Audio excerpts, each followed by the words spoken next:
কোন আকাবের পাবেন ভারতবর্ষের একজন সুফিবাদী আকাবের আমাদেরকে দেখাতে পারবেন যার জীবনে জিহাদ ছিল না?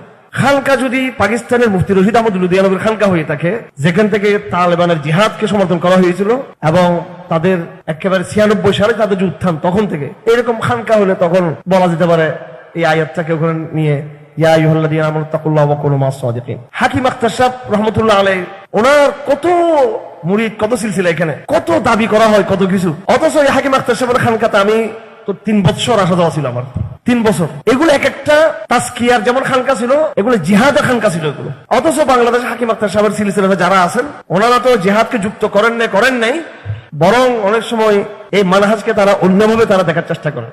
আলহামদুলিল্লাহ নাহমাদুহু ওয়া নাস্তাঈনুহু ওয়া নাস্তাগফিরুহু ওয়া নু'মিনু বিহি ওয়া নাতাওয়াক্কালু আলাইহি ওয়া নাউযু বিল্লাহি মিন শুরুরি আনফুসিনা ওয়া মিন সাইয়্যাতি আমালিনা মান ইয়াহদিহিল্লাহু ফালা মুদিল্লা লাহু ওয়া মান ইউদ্লিলহু ফালা হাদিয়া লাহু ওয়া নাশহাদু আল্লা ইলাহা ইল্লাল্লাহু ওয়াহদাহু লা শারীকা লাহু ওয়া নাশহাদু আন্না মুহাম্মাদান আবদুহু ওয়া রাসূলুহু। আউযু বিল্লাহি মিনাশ শাইতানির রাজীম। বিসমিল্লাহির রাহমানির রাহিম। ওয়া লাকাদ ইয়াসসারনাল কুরআন লিযিকরি ফাহাল মিন মুদ্দাকির। সাদাকাল্লাহুল আযীম। আমাদের ধারাবাহিক আলোচনা চলতেছিল কোরআনের শুরু থেকে, সেটা গত বছর থেকেই। এখন আমরা সূরা বাকারার মধ্যে আছি এবং শুরু দিয়েই আছি এখন আমরা। তো যেহেতু আমাদের আল কোরআন দার্সের উদ্দেশ্য হচ্ছে দাওয়া, এজন্য আমরা আমাদের ইভেন্টটাকে আমরা একটা অপরচুনিটি হিসেবে আমরা নিয়েছি, যেন দাওয়ার পরিপূর্ণ প্রতিফলন যেন এখানে হয়।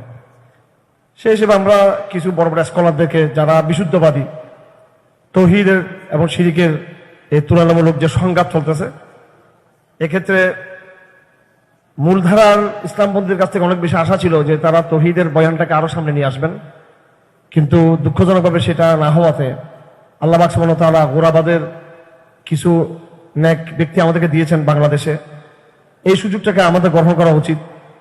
হযরত মাওলানা শেখ জসিমুদ্দিন রহমান হাফিজাহুল্লাহ তাআলা দীর্ঘদিন ধরে আমাদের নজরের আড়ালে ছিলেন। এটার দ্বারাই প্রায় 1 দশকের দাওয়াতের অনেক ক্ষতি হয়েছে। আবার অন্যদিকে এটার লাভও আছে, কারণ দাওয়াতের সাথে যখন কোরবানি এবং স্যাক্রিফাইস থাকবে, সেটা আল্লাহর কাছে বেশি কবুল হয়। আল্লাহ পাক প্রত্যেক নবীদেরকে পরীক্ষার মধ্যে ফেলেছেন। তা আমাদের দায়ীরাও পরীক্ষা উত্তীর্ণ হয়ে যখন আবার দাওয়াতের ময়দান আসছেন, তো প্রথমত তারা একটা নতুন আধ্যাত্মিকতা তারা অর্জন করছেন। 2 নম্বর, তারা নতুন কিছু অভিজ্ঞতা তারা নিয়ে আসছেন। আগের প্রেজেন্টেশন, বর্তমান প্রেজেন্টেশন, কিছু প্রজ্ঞা এবং জ্ঞান, কিছু ম্যাচুরিটি, এগুলো এই কোরবানির কারণে, অভিজ্ঞতার কারণে হয়ে থাকে। এর মধ্যে অনেকে মনে করে থাকে যে শেখদের অবস্থান আগের মতো নাই। বিষয়টা আসলে সেরকম না, মোটেও সেরকম না। আমাদেরকে আস্থা এবং বিশ্বাস রাখতে হবে, আস্থা বিশ্বাসের জায়গাগুলোতে, আস্থার জায়গাগুলোতে। ইনশাআল্লাহুল আজিজ, আপনারা কোনো ভুল কোনো ঠিকানায় আপনারা নাই, আপনারা বিশুদ্ধ ঠিকানায় আপনারা আছেন, আপনারা ভালো জায়গায় আছেন। এবং সাহাবায়ে কেরামদেরকে আল্লাহ পাক সুবহানাহু ওয়া তাআলা যেটা আদেশ দিয়েছেন, ইয়া আইয়ুহাল্লাযীনা আমানু তাকুল্লাহ ওয়া কুনু মা'আস সাদিকিন।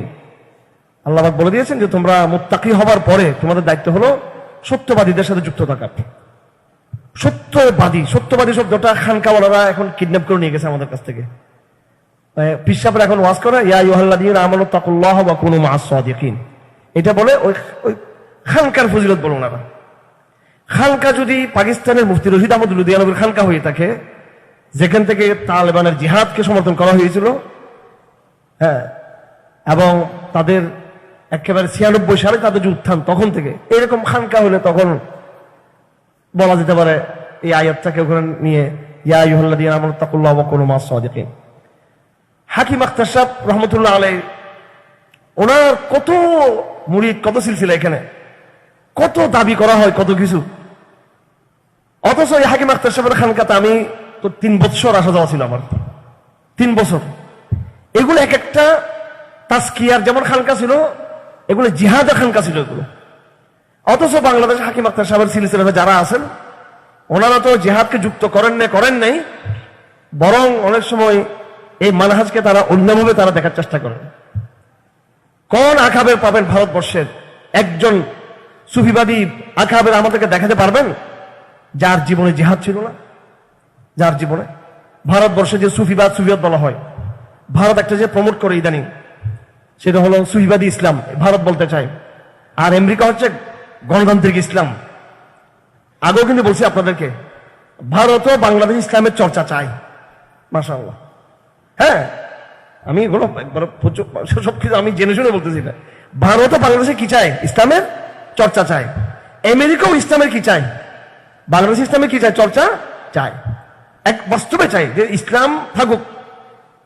ওরা জানে ইসলামকে আমরা একেবারে নির্মূল করতে পারবো না, তো ইসলাম থাকুক, এটা আমেরিকা চায়, ভারতও চায়। তো আমেরিকার প্রকল্পের ইসলামটা হলো গণতান্ত্রিক ইসলাম, মডার্ন ইসলাম। হ্যাঁ, এটা ওরা বলছে, এটা কোনো কেউ কোনো তুচ্ছ তাচ্ছিল্য করা বা ক্রিটিসাইজ করে সেটা না। এটা ওরা র্যান্ড কর্পোরেশনে এবং ওদের বিভিন্ন ইয়েতে ওরা সেটা বলে, এবং ওরা ওদের এমবেসি সেটা ঘোষণা গণতান্ত্রিক ইসলাম চায়। আর ভারত যেটা চায় সেটা হলো সুফিবাদী ইসলাম। কি ইসলাম? সুফিবাদী ইসলাম। এজন্য দেখবেন এদেশের মাজার, তারপরে কবর পূজা, শিরিকের যে আস্থানাগুলো আছে, এদের সাথে ভারতের একটা সাংস্কৃতিক কালচার এবং রাজনৈতিক যোগাযোগ কিন্তু আছে এদের সাথে। কিন্তু একটা দুইটা মাজারে কি কি ঘটনা করছে এটা নিয়ে মব, তৌহিদবাদী মব মব মব যে আওয়াজ উঠছে, এটা ভারতপন্থীরা উঠিয়েছে। এটা ওই একটা শেল্টার তাদের আছে, বেদাতীদের, মুশরিক, ইসলামপন্থী মুশরিকদের একটা শেল্টার আছে। আর আমাদের কিছু মডার্ন ভাইরা আছে, ওনারা নিজেরাই বলছেন European Union, America and others western country, they are convinced, বলছে কিনা এইভাবে? হ্যাঁ, কোন একজন বড় নেতা, দে আর কনভিন্সড, ওদের কনভিন্স করা হয়েছে ওদেরকে যে আমরা জঙ্গিবাদের সাথে আমরা নাই। তো ওনারও একটা মোটামুটি একটা শেল্টারে আছেন, ওনারাও মোটামুটি একটা সমর্থনে আছেন। ঠিক আছে, ইসলামী গণতন্ত্র বা যারা ইয়ে করে, কমিধারার এরা না, কমিধারা এরা একটু নির্ভর টাইপের, এরা আসলে কোন দিকে যাবে নিজেরও জানা না। আমি একবার স্মার্ট যারা যে দলটা তার কথা বলতেছি, বুঝতেছেন আপনি? তো এদের শেল্টার আছে। মার্কিন পন্থা থেকেও একটা শেল্টার ইসলামের জন্য আছে তাদের মতো করে, ভারতের পক্ষ থেকে একটা ইসলাম মতো শেল্টার আছে। শেল্টার নাই হলো এই বিশুদ্ধবাদী কাফেলার, এদের কোনো কি নেই, কোনো শেল্টার নাই। না আমেরিকা আমাদের মিশনকে পছন্দ করে, না ভারত আমাদের মিশনকে কি করে পছন্দ করে। তবে হয়তো ওই সময় আমরা থাকবো না দুনিয়াতে, আমাদের প্রজন্মের সাথে তারা কিন্তু ডায়লগ বসবে, কিন্তু পতাকা বৈঠকটা আমাদের সাথে হবে শেষ পর্যন্ত, চূড়ান্ত বৈঠকটা আমাদের সাথে হবে, এটা ওদের সাথে। ইস্তেকামত কি দরকার? ইস্তেকামত দরকার, ইস্তেকামত দরকার। একদম ডানে বামে কোনো কিছু থাকানোর দরকার, ইয়ে করার দরকার নেই। এর সাময়িক বিজয় নিয়ে আপনারা ইয়ে হবেন। সিরিয়াতে কিছু দৃশ্য আসতেছে, এগুলো আমাদেরকে ব্যথিত করতেছে। আহমদ আশ-শরার স্ত্রীকে সামনে আসার আমরা পছন্দ করি না। শেখ ওসামা বিন লাদেন রাহিমাহুল্লাহ বেঁচে থাকলে উনি কষ্ট পেতেন, তুমি তোমার স্ত্রীকে সামনে আনবা কি জন্য? আর এই দিন শেষ না, সিরিয়াতে অনেক কিছু ঘুরে যাবে, কিন্তু ওরা বুঝতেছে না সেটা। শেষ পর্যন্ত মুসলমানদেরকে আবার গড়ে উঠতে হবে ওই আসল মিশন নিয়ে। তো সাময়িক ক্ষমতার কারণে যে আমরা অনেক সময় ফ্রি মেক্সিকে চলে যাই, আমরা একটা আবশখামিতে চলে যাই।